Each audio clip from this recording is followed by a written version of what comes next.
Šajā pasaulē es ierados 19. gadsimta pašā nogalē. Mani veidoja un mērīja un projektēja talantīgais būvnieks Vilhelms Hoppe. Viņš ārkārtīgi mīlēja gan savu darbu, gan pilsētu. Tādēļ manis veidošanā nesaudzēja nec nervus, nec vairījās raižu. Mans otrs tēvocis ir grāfs Emanuels von Zīvers. Viņš savukārt gādāja, lai telpas būtu gana mājīgas, skaisti iekārtotas un lai tajās mūžu dienu valdītu laime un saticība. Tā nu es, šo izcilo cēsinieku mīlēta un lolota, kļuvu par pils viesnīcu. Biju atzīta ne tikai pašā pilsētā, bet gan visā Vidzemē. Īpašu piekrišanu viesu vidū allaž izpelnījās glaunais restorāns. Tā apmeklētāji nesmādēja nec gardos ēdienus, nec cirkstošos dzērienus, kuri savu atvēršanas brīdi klusi gaidīja vīna pagrabā. Toties azartīgajiem spēlmeņiem tika ierīkota pat biljarda zāle, kur vērpās intrigas un veidojās jaunas draudzības. Tepat pa kreisi no manis ir arī kučieru namiņš. Tajā gan slāpes veldzēt, gan mieru rast var ceļinieku brašie rikšotāji.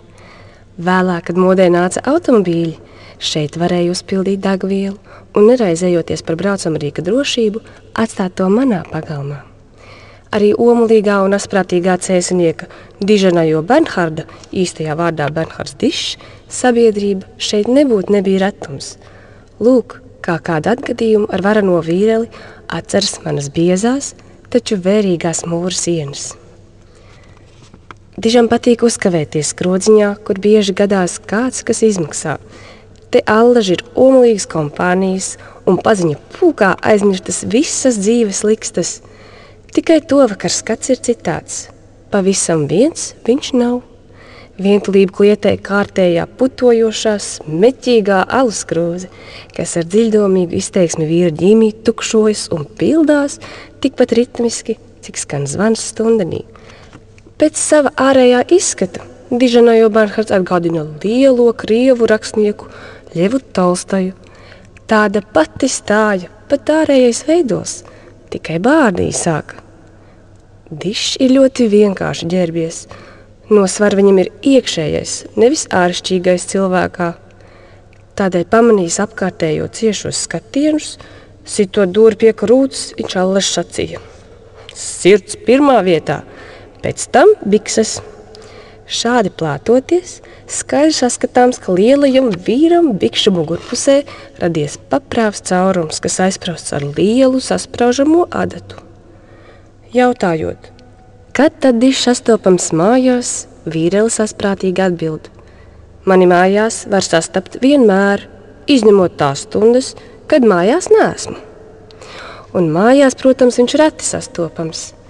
Kā nu ne, par viņa sirdī tīkamām, kļuvušas manas omulīgās telpas. Tā nu Dižanajo Bernhards viesnīcas ciemiņiem pilnas ausis ik vakar piestāstīja. Gan par daļām dāmītēm vestibilos, gan bārstīja blakus esošā Maija parka teiksmainos stāstus.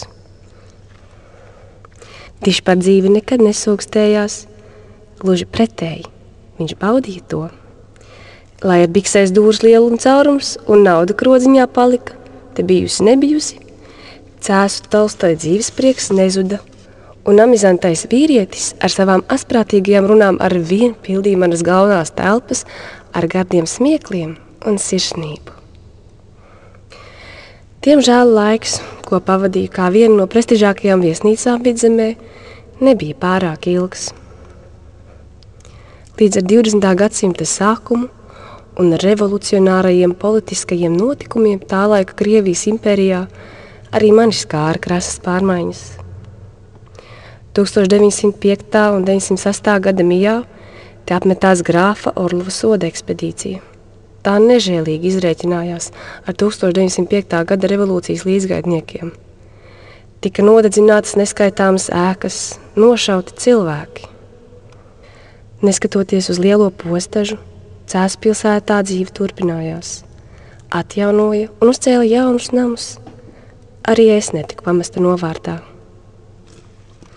Vēlāk, 1919. gada jūnija sākumā, brīvības cīņu laikā, Manas telpas kļuva par otrā cēsu kaujinieku pulka štābu.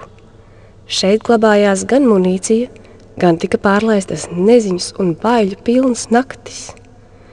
Nereti drošsirdīgo kareivju rindās bija pavisam jauni piena puikas, niekas 16 līdz 20 gadus veci, bez jebkādas pieredzes karamākslā tie cīnījās zem sarkanbaltsarkanajiem karogiem dzimtenes brīvības un savu māju vārdā.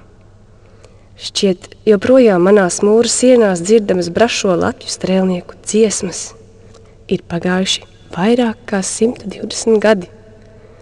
Šodien manās telpās mitinās vienkāršie, taču ārkārtīgi sirsnīgie cēsu iedzīvotāji.